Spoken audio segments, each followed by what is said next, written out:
सती प्रथा चाहिँ हटाउने अन्त्य गर्न मिल्ने तर यो जात प्रथा चाहिँ किन अन्त्य भएन किन भएन कसले बनायो जात माया जाउँ डाँडै काटी साथ दर्शकवृन्द नमस्कार अनि स्वागत छ तपाईलाई इपिक अनलाइन नेपालमा म बसन्तको त्यो भित्र नपस्दाखेरि कसैले हामीले छु नखाँदाखेरि चाहिँ अब अर्कै नराम्रो फिल हुन्छ क्या पुरै अब कस्तो मान्छे नै भन्दैन रुमाल धोको छु।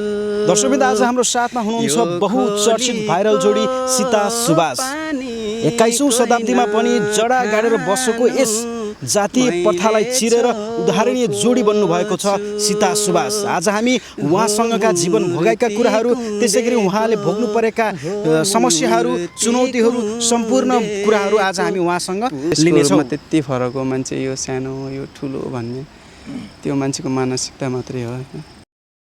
स्वागत छ दुवै सीता र सुभाषलाई। नमस्ते। सन्चै हुनुहुन्छ?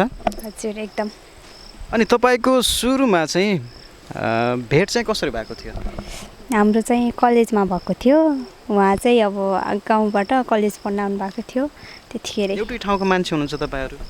एउटै ठाउँकै हो। उहाँको चाहिँ उता लमाईमा पनि घर छ, यता बङ्गलाचोलीमा पनि छ।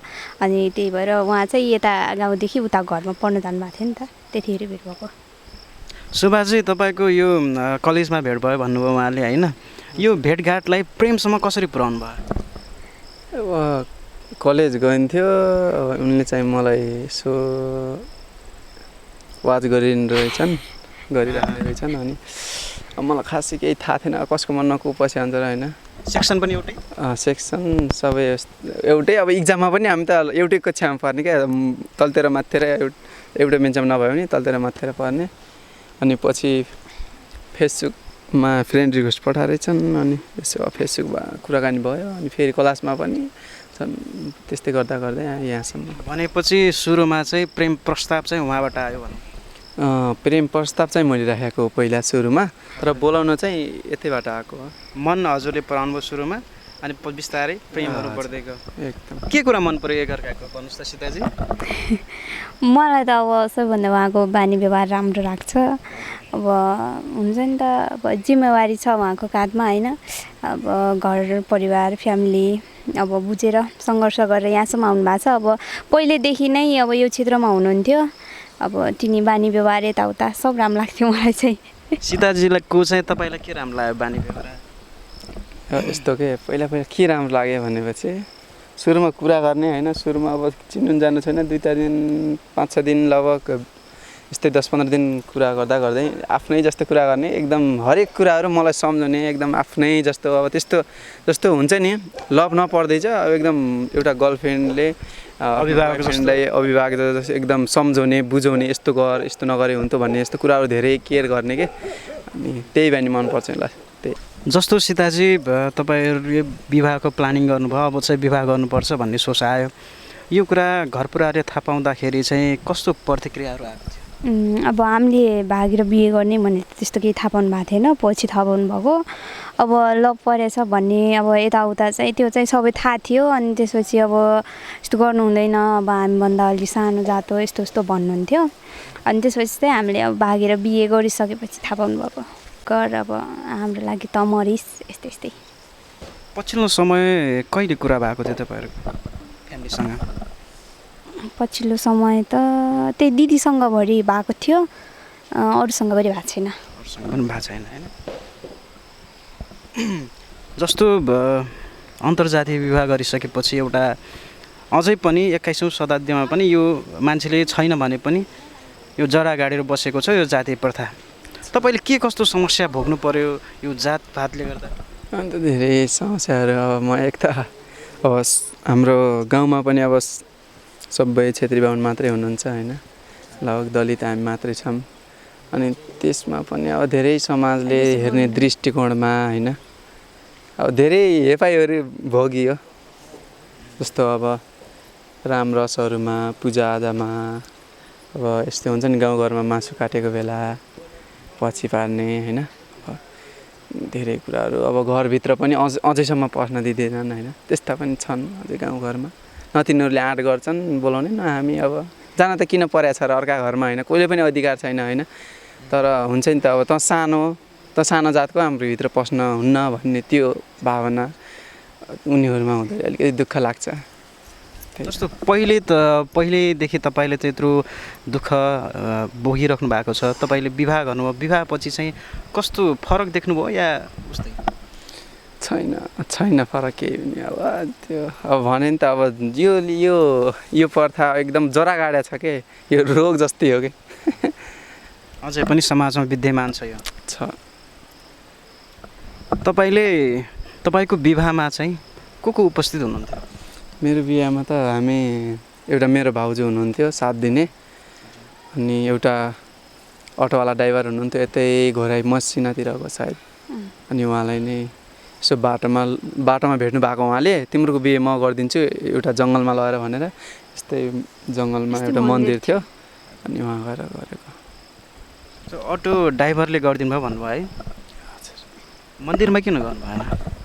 मन्दिरमा त त्यस्तै थियो।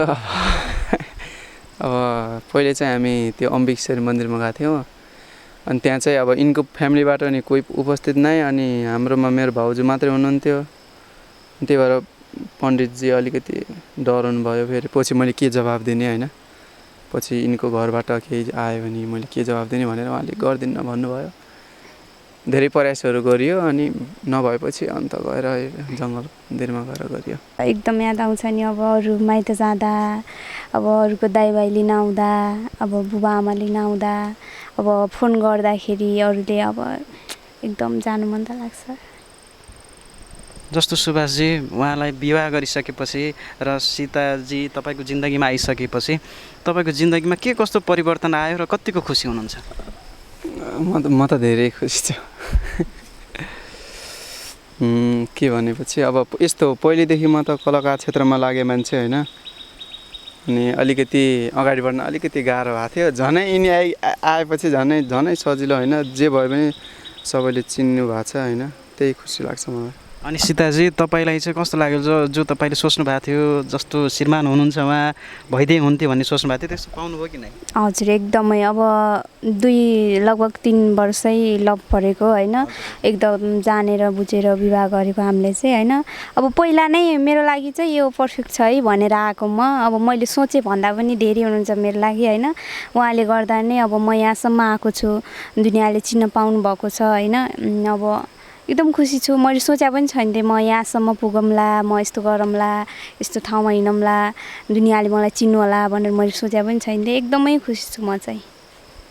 अन्तिममा सुभाषजी, अन्तर्जातीय विवाह गर्न चाहने तपाईँ जस्तो धेरै हुनुहुन्छ, गर्नुभएका पनि धेरै हुनुहुन्छ, उहाँहरूलाई तपाईँहरूले भोगाइबाट चाहिँ के सन्देश दिन चाहनुहुन्छ? उहाँहरूलाई चाहिँ के भन्छु भने, सबैभन्दा पहिला त अब आफ्नो खुट्टामा आफै उभिसकेपछि बिहे गर्नुपर्छ होइन। अब एक त अन्तर्जातीय नभए पनि कति गाह्रो हुन्छ होइन, झन् भएन भनेर अन्तर्जातीय भइसकेपछि त कसैको साथ सपोर्ट हुँदैन नि त, धेरै कष्टहरू भोग्नुपर्छ। त्यसैले त्यही हो, अब समाज त यस्तै छ होइन, अब पहिलेदेखि नै हो होइन। अचेल कस्तो जेनेरेसन छ भने, यस्तो मानौँ पहिलेका मान्छेहरू कस्ता हुनुहुन्छ भने, अब मानौँ बाटोमा फोहोर छ होइन, फोहोरको ठाउँमा मन्दिर ल्याएर राखिदिने भने त्यो मन्दिरलाई ढोग्नुहुन्छ के। तर अचलमा केटाकेटी कस्तो छन्, अब मेरो बाउआमाले यो गर्नुहुन्छ त्यही भएर मैले पनि यो गरेँ भनेर बाउआमालाई दोष दिएर आफूले पनि गरिरहनु भएको हुन्छ क्या, त्यस्ता हुनुहुन्छ। तर त्यो त्यस्तो जातले मान्छेलाई सबभन्दा यो पहिचान पनि हो होइन। तर यसको रूपमा त्यति फरक हो, मान्छे यो सानो यो ठुलो भन्ने त्यो मान्छेको मानसिकता मात्रै हो होइन, जातले कसैलाई फरक पार्दैन। त्यही हो, सम्बन्ध राम्रो हुनु पर्यो होइन। आफू दुवैजना बोलियो भएपछि कसैले केही गर्न सक्दैन। बास यिनी र म बोलियो छौँ र पो कसैले केही गर्न सकेको छैन। तर हाम्रो लाइफमा पनि धेरै बाधा बन्धनहरू आयो, छुट्न सक्थ्यो नि त, यिनको घरबाट पनि धेरै टर्चरहरू आयो, यिनी जान सक्थिन् होइन मलाई छोडेर, किनभने यिनले धेरै माया गर्छन्, मैले पनि धेरै माया गर्छु। त्यो सबभन्दा आफू बोली हुनु पऱ्यो, दुइटा अडिग भएर बस्नु सक्नु पऱ्यो।